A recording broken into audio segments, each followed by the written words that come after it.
안녕하세요, 신작가입니다. 일본 식품의 위험성은 제가 유튜브를 시작할 때부터 지속적으로 말해왔습니다. 일본 내에서도 일본 식품의 문제점을 보도하는 기사들은 항상 나오고 있습니다. 그런데 이번에는 미국에서 일본 식품에 대해 경고하고 있다는 글이 올라와 일본에서 논란이 되고 있습니다.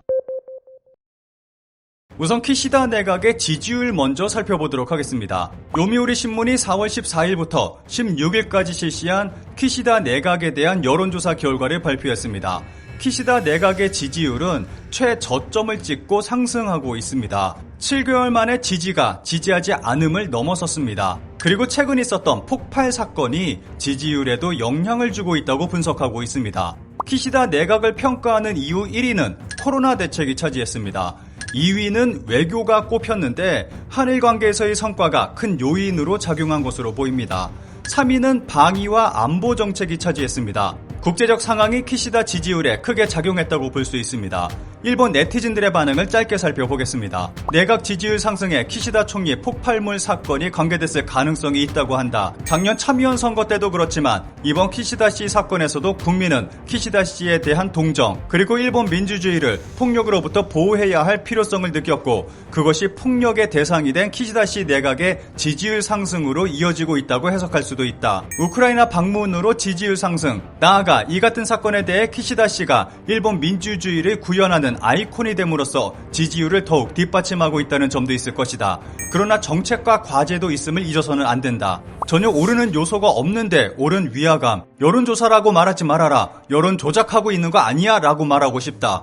저출생 대책도 대부분 육아 지원 대책으로 도움이 안 되고 있고 방위에 관해서도 어디가 대책이라는 거야. 재원도 국채나 예산의 변형, 잉여금으로 대응하지 않으면 항구적으로도 안 되고 경제 성장에도 연결되지 않는다. 이제 다른 차원의 어리석은 계책인가 라고 말하고 싶다. 결국 저출생 대책도 할 마음이 없는 것일까? 한국 정부는 일본에 많은 것을 양보했고 일본 중심의 한일 관계가 이어지고 있습니다. 그런데 21일 태평양 전쟁 A급 전범이 합사된 야스쿠니 신사에 키시다 총리는 공물을 복납했고 일본 여야 국회의원들은 집단 참배하는 모습을 보여줬습니다. 네오나치와의 관계로 논란이 됐던 타카이치 경제안보 담당 장관은 국책으로 돌아가신 분들의 영령께 존중의 마음으로 애도를 표했습니다. 감사의 마음을 전하고 유족 여러분의 건강을 기원했습니다. 라는 발언을 했습니다. 한국 정부는 일본에게 뒤통수를 크게 맞은 것이나 다름없는 상황입니다. 외교부는 21일 대변인의 명의의 논평을 내 정부는 일본의 과거 침략 전쟁을 미화하고 전쟁 범죄자를 합사한 야스쿠니 신사에 일본의 책임 있는 지도급 인사들이 또다시 공물을 복납하거나 참배를 되풀이한 데 대해 깊은 실망과 유감을 표한다라며 우리 정부는 일본의 책임 있는 인사들이 역사를 직시하고 과거사에 대한 겸허한 성찰과 진정한 반성을 행동으로 보여줄 것을 촉구한다라고 유감을 표명했습니다. 관련 기사에 달린 일본 네티즌들의 반응을 짧게 살펴보겠습니다. 일본은 여러 번 사과, 보상을 해왔지만 그 이상으로 몇 번이나 한국에 배신당하고 트집을 잡아왔는데 배신, 트집 잡는 행위에 대한 반성의 모습도 보이지 않고 잘도 이런 발언을 할 수 있구나 하고 생각했습니다. 역시 한국의 역사교육 자체가 문제로 일본이 끔찍한 일을 저질렀다고 공격하는 현 상황을 근본적으로 개선해 나가지 않으면 앞으로도 진정한 의미의 한일관계 개선을 기대할 수 없다고 생각합니다. 한국은 전쟁을 겪어본 적이 없어서 야스쿠니 신사의 의미를 이해할 수 없다. 한국 전쟁은 내전, 베트남은 민간인 상대, 많은 나라에서 일본과 같이 나라를 위해 죽은 사람을 모신다. 얼마 전 우크라이나에서 총리가 회담했을 때도 꽃과 기도하는 행사에 참석했다. G7 국가는 같은 일을 했다. 누구도 비판할 것이 아니다. 청일, 러일 두 차례의 대전, 구미 열강과 러시아, 중국과는 과거 전쟁을 치른 적이 있었지만 한국과 전쟁 같은 것을 한 기억은 없다. 그리고 러시아에 먹힐 뻔한 상황에서 병합을 원했던 것은 당시 한국 정권 아니었나? 조국을 지키려고 목숨을 건 사람들을 애도하는 것에 무슨 망설임이 필요할까요? 이 나라는 아무것도 배우지 못하고 달라지는 것도 없는 것 같네요. 관계 개선 기다림 없이 국민 감정을 무시하면서까지 관계 개선에 힘쓴 키시다 씨에게 깊은 실망이라니 아이러니하네요.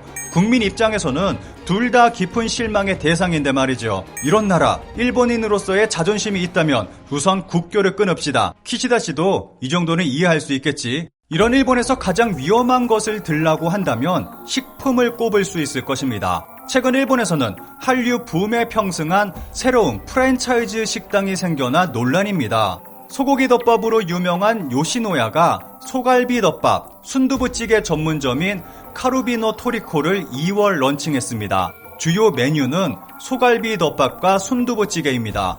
한식 붐에 편승해 한식 프랜차이즈를 선보인 것입니다. 가격이 저렴하고 맛이 좋다며 좋은 반응이 나오고 있습니다. 한식 프랜차이즈가 생겼다는 것이 문제가 될 일은 없습니다. 그런데 문제는 요시노야의 브랜드라는 것입니다. 먹어서 응원, 요시노야 홀딩스는 전부 후쿠시마 현산 재료를 사용합니다.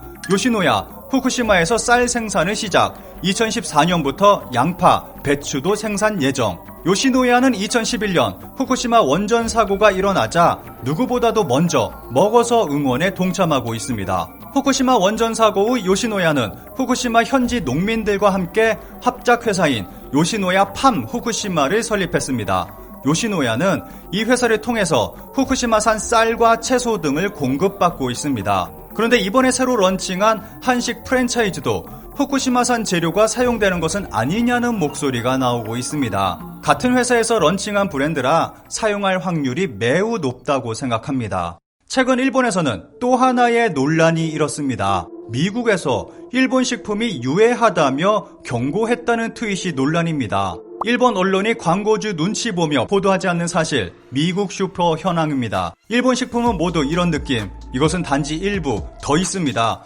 해외에서는 유해물질 포함이라고 써야 합니다. 팔리지 않는 일본산 식품 목록, 별의별 식품에 비소, 납, 카드뮴이 포함된 것으로 표기. 미국에서는 일본 식품에 유해물질이 들어있다고 표기한다는 트윗입니다. 함께 올라온 사진입니다. 식품 정보가 쓰여있는 부분에 비소, 납, 카드뮴 등 유해물질이 들어있다고 쓰여 있습니다. 논란이 확산되자 미국에 살고 있는 일본인이 등장해 상황을 설명하는 일이 벌어졌습니다.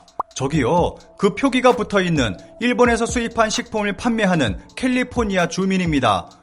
이거 미국 얘기지? 아니요, 캘리포니아 얘기거든요. 이미지 확대해서 자세히 봐주세요. 이 라벨 표기, 캘리포니아주의 빌어먹을 조례 프롬 65라고 하는데 첨가물, 식품의 발암물질? 혹시 플라스틱, 유리, 비닐이 주식인 뉴 타입인가요? 프롬 65는 특정 화학물질이 포함되어 있으면 경고를 붙여야 하는데 식품의 경우 용기도 포함됩니다. 설명이 길게 지속되는데 요점은 캘리포니아만 적용되는 것으로 용기에 포함된 물질이 표시된 것이라는 이야기입니다. 하나의 해프닝으로 끝난 논란이지만 이런 논란이 일어난 배경을 생각해 볼 필요가 있습니다. 식품 첨가물, 농약이 비정상적으로 많이 들어간 일본 식품을 일본인들도 걱정하고 있는 것입니다. 그런데 무엇보다도 위험하고 걱정되는 것은 일본의 방사능일 것입니다. 그리고 후쿠시마 원전 오염수 방류는 우리 코앞으로 다가왔습니다.